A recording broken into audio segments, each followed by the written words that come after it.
is relations and functions, relations and functions. ठीक है, thank you. Subscribe करो।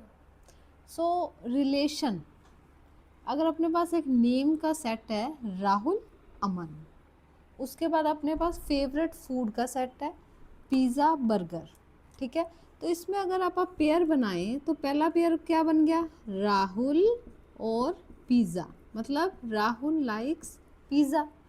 दूसरा पेयर क्या बन गया, राहुल और बर्गर, राहुल लाइक्स बर्गर, ठीक है। इसी तरह अपना और दूसरा सेट क्या बनेगा, अमन लाइक्स बर्गर, है ना। फिर अमन लाइक्स पिज़्ज़ा, ये सेट बन गए अपने। तो ये जो बनते हैं इनको कहते हैं पेयर, जो बनते हैं इसको कहते हैं रिलेशन, ठीक है। ये अपना एक ऑर्डर्ड पेयर बन जाता है। इसको ऑर्डर्ड पेयर क्यों कहते हैं, उसका रीज़न है। देखो, अगर मैं बोलूँ pizza likes Rahul, pizza likes Rahul, तो वो क्या सही है, वो गलत है। क्यों गलत है, राहुल को पिज़्ज़ा पसंद है, पिज़्ज़ा को थोड़ा ना राहुल पसंद है। तो जो एक्स पे जो वैल्यू है और जो वाई कोऑर्डिनेट्स पे वैल्यू है वो मैटर करता है, उसका ऑर्डर। तो मतलब एक्स कोऑर्डिनेट में हमारी वैल्यू थी इस सेट में राहुल, और वाई कोऑर्डिनेट की वैल्यू थी पिज़्ज़ा। तो ऑर्डर मैटर्स, पहले एक्स में कौन सा है फिर वाई में कौन सा है, इसको ऑर्डर्ड पेयर कहते हैं। ऑर्डर्ड पेयर को हम ना मैथमेटिकल एग्जाम्पल से करते हैं। अब मैंने आपको कॉन्सेप्ट करवा दिया। इसमें होता है इक्वालिटी। इक्वालिटी को आप कैसे डिफाइन करेंगे, सपोज करो आपके पास ये x और y दो कोऑर्डिनेट्स है, और अपना इधर आ गया 8 और 5, ठीक है। इक्वालिटी बोलती है कि this will be equal to this and this y will be equal to y coordinate. मतलब आपके x की वैल्यू आ गई 8, आपके y की वैल्यू आ गई 5, ठीक है। ये है मेन कॉन्सेप्ट ऑर्डर्ड पेयर का। इसके बेस पे आप करेंगे कुछ क्वेश्चंस, ठीक है, जो आपके एक्चुअली एग्जाम्स में आएंगे। तो अपना फर्स्ट क्वेश्चन है, for example very simple question से मैंने शुरू किया, a-4 and b+2 equal to 8 और 6, 8 एंड 6। अब सेम वही कॉन्सेप्ट ऑर्डर्ड पेयर का हम यहाँ पे अप्लाई करेंगे। मतलब ये equal to this, X coordinate equal to X coordinate, और ऐसे ही वाई कोऑर्डिनेट इक्वल टू क्या हो जाएगा, वाई कोऑर्डिनेट।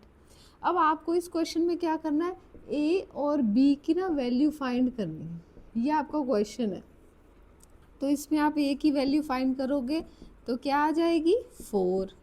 इसी तरह बी की वैल्यू फाइंड करोगे तो बी की वैल्यू भी 4 आ रही है इसमें, ठीक है। तो आपके ए और बी की वैल्यूज़ आ गई आपके पास, ठीक है। इस तरह का आपका ये फर्स्ट फॉर्मेट आ गया जो आपके क्वेश्चंस आते हैं। अब नेक्स्ट फॉर्मेट में हम इसका थोड़ा सा लेवल अप करते हैं। उसमें आप रैशनल नंबर इंट्रोड्यूस करते हैं। रैशनल नंबर क्या होते हैं, rational number p by q, where q is not equal to 0, है ना।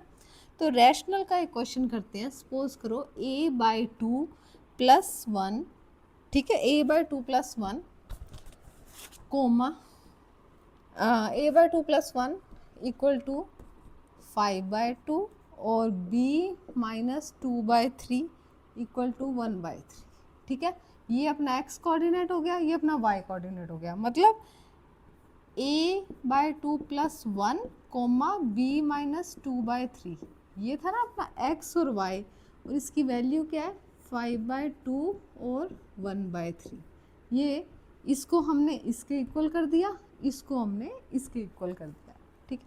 अब आप इसको सॉल्व करेंगे। इसको सॉल्व करना, सॉल्व कैसे करेंगे, a/2 equal to 5/2 - 1, a/2 equal to 2 - 2, a/2 equal to 3/2, a equal to 3। ये आ गया आपकी वैल्यू। सेम इसी तरह इसको कर लो, b इक्वल टू 1/3, उधर मूव किया तो प्लस हो गया, है ना। b equal to 1 + 2 3, 3/3 equal to 1।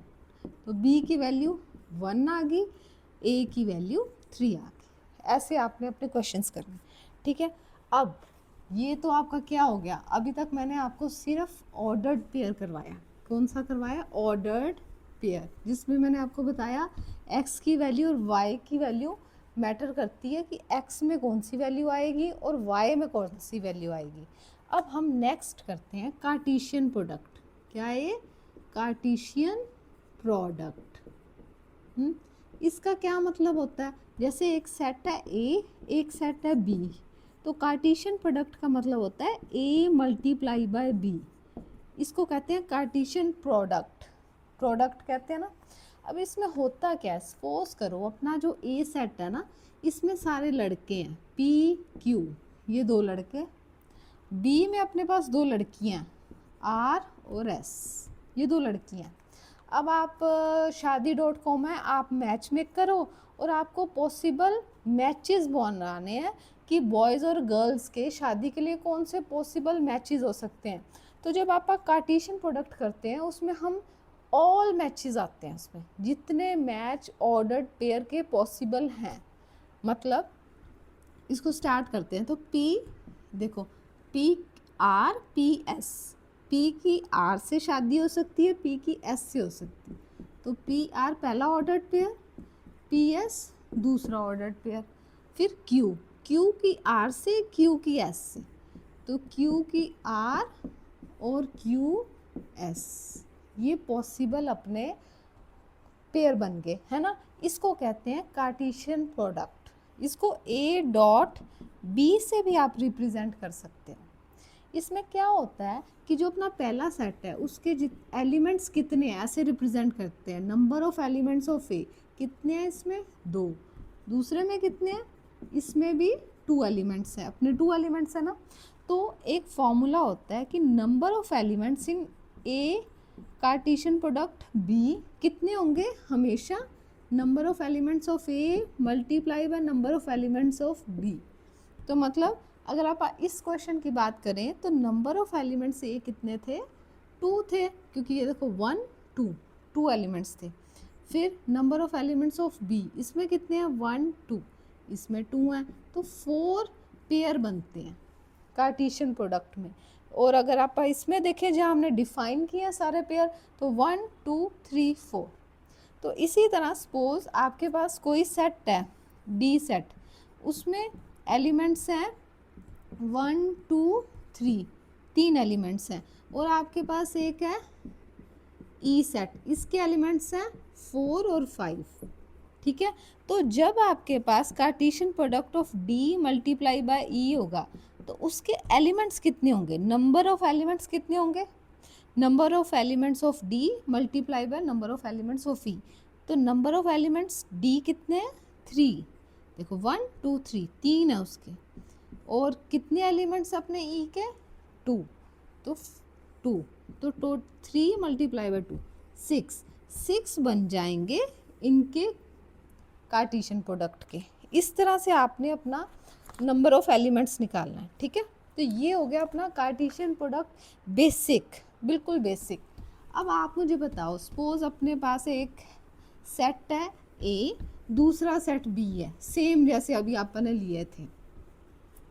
तो अगर आपका एक ए सेट है, उसके एलिमेंट्स है 1 2 और 3। एक आपका बी सेट है, इसके एलिमेंट्स हैं 4 और 5। तो जब ए कार्टेशियन प्रोडक्ट ऑफ बी है और बी कार्टेशियन प्रोडक्ट ऑफ ए है, तो क्या ये इक्वल होता है या नहीं इक्वल होता है? मतलब जो इसके वो निकलते हैं ऑर्डर्ड पेयर और एक जो इसके ऑर्डर्ड पेयर निकलते हैं, तो वो सेम है या नहीं है? वो सेम नहीं होते। क्यों नहीं होते? देखो ए क्रॉस बी तो हमने अभी किया है, बी क्रॉस ए करते हैं, तो बी में कौन से एलिमेंट्स हैं? 4 5। तो बी क्रॉस ए की अगर मैं वैल्यू निकालूं तो क्या आएगी? सबसे पहले आप किसके एलिमेंट लेंगे? बी के, फिर ए के। तो बी का एलिमेंट आएगा एक्स एक्सिस पे, एक्स कोऑर्डिनेट पे, तो 4 और फिर 1। ठीक है। ऐसे ही 4 2 4 3, 4 2 4 3 बन गया। सेम ऐसे ही 5 1 5 2 5 3, 5 1 5 2 एंड 5 3, ये आपका बन गया B cross A. On the other hand अगर आप ए क्रॉस बी करो, उसमें कौन से एलिमेंट्स हैं, ए क्रॉस बी, मतलब एक्स पे आप ए के एलिमेंट्स रखोगे, इसमें ऑर्डर्ड पेयर ऐसे बनाओगे, तो 1 4 1 5, इसमें क्या हुआ 1 4 1 5, फिर 2 4 2 5 2 4, फिर 2 5, फिर 3 4 3 5 3 4 और 3 5।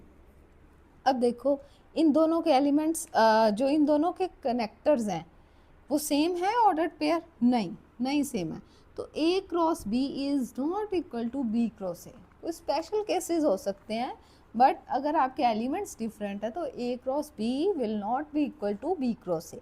क्लियर? ठीक है, अब हम चलते हैं नेक्स्ट एक्सरसाइज में। ठीक है, सपोज अब कुछ क्वेश्चन कर लेते हैं, है ना। क्वेश्चंस में हम ऐसे करते हैं, कई बार क्या होता है आपको एग्ज़ाम में इस तरह आ जाता है, उन्होंने आपको बोला है कि आपके सपोज ए के ये एलिमेंट्स हैं, ठीक है, और बी के ये हैं। अब आपको एक उन्होंने साथ क्या करते हैं, वो रिलेशन डिफाइन कर देते हैं, रिलेशन एक डिफाइन कर देते हैं, ठीक है। रिलेशन में वो कह रहे हैं कि x plus y is equal to 4, x plus y is equal to 4, और आपके एलिमेंट्स यहाँ हम ले लेते हैं 3, ठीक है। अब ये है अपना, तो सबसे पहले आप सारे के सारे कार्टेशियन प्रोडक्ट से एलिमेंट्स निकाल लेते हैं, कौन कौन से बनते हैं, कौन से बनेंगे 1 3 1 5 बन गया, फिर 2 3 2 5, राइट, फिर 3 3 एंड 3 5, अब ये बन गया मेरा। लेकिन रिलेशन क्या बोलता है, x plus y is equal to 4, तो x plus y equal to 4 है फर्स्ट पेयर में, यस है, ये क्वालिफाई कर गया। But 1 plus 5 is 6, 2 plus 5 7, 2 plus 3 5, 3 plus 3 6, 3 plus 5 8, तो इसमें आपका आंसर क्या आएगा 1 3, ठीक है। तो ये क्वेश्चन आ सकता है आपका। उसके बाद आपको आएगा कि is A cross B equal to B cross A, तो आप प्रूव कर देना दोनों के कार्टेशियन प्रोडक्ट लिख के कि no A cross B is not equal to B cross A, ठीक है। उसके बाद हम एक और एग्जाम्पल करते हैं जिसमें हम डिफाइन करेंगे, और लेट्स सी, ठीक है। इसमें it will be little bit tricky, इसमें हम एलिमेंट्स लेंगे P Q R and S, ठीक है, ये हमारे एलिमेंट्स हो गए। ओके, नेक्स्ट है अपने पास एन, ए क्रॉस बी की वैल्यू है, मतलब कितने पेयर बनते हैं, ठीक है। उन्होंने बोला 8 पेयर बनते हैं, 8 पेयर, ठीक है। जो बी है इसके एलिमेंट्स आपको फाइंड करने हैं, और आपके पास ए क्रॉस बी ये डिफाइंड है, ये हमारा क्वेश्चन है जो हमने सॉल्व करना है कि इसके एलिमेंट्स बताओ कितने हैं, what is the number of elements in B and what are the elements of B। और A क्रॉस B उन्होंने बताया है कि ये कुछ ऑर्डर्ड पेयर हैं जो बिलोंग करते हैं हमारे A क्रॉस B को, ठीक है, इस तरह से। तो अब इस क्वेश्चन में हमारे पास क्या क्या है, A की कंप्लीट वैल्यूज़ हैं, A एंड B क्रॉस में कितनी वैल्यूज़ हैं, 8 पेयर्स हैं, ए क्रॉस बी के कुछ हमारे पास ये भी गिवन है, कुछ ऑर्डर्ड पेयर भी। अब let's solve this.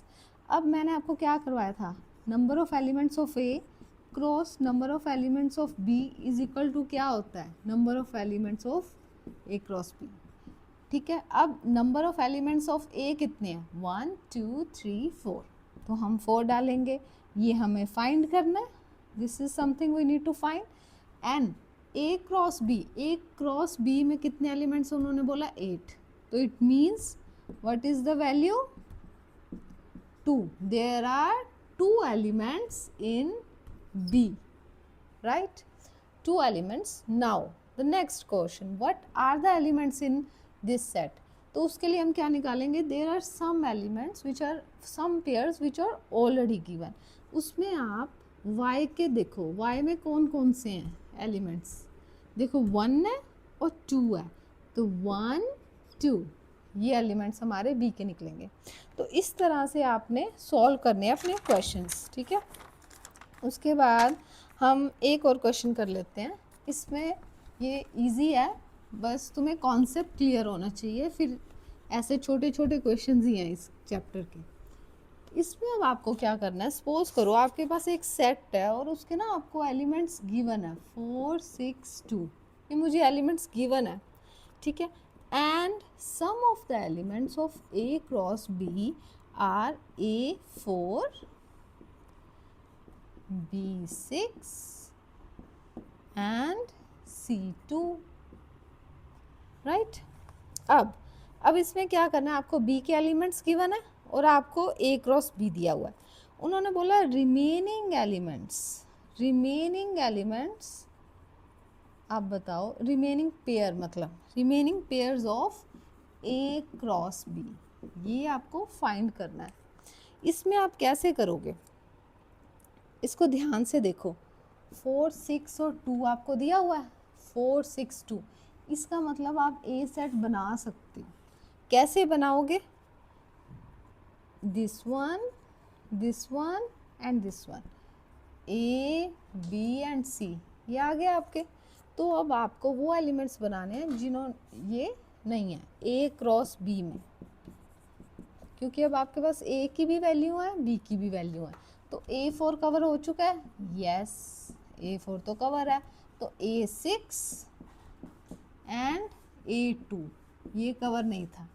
Next is B4 B6 B2, B4 B6 and B2, next C4 C6 C2, C4 C6 and C2, okay.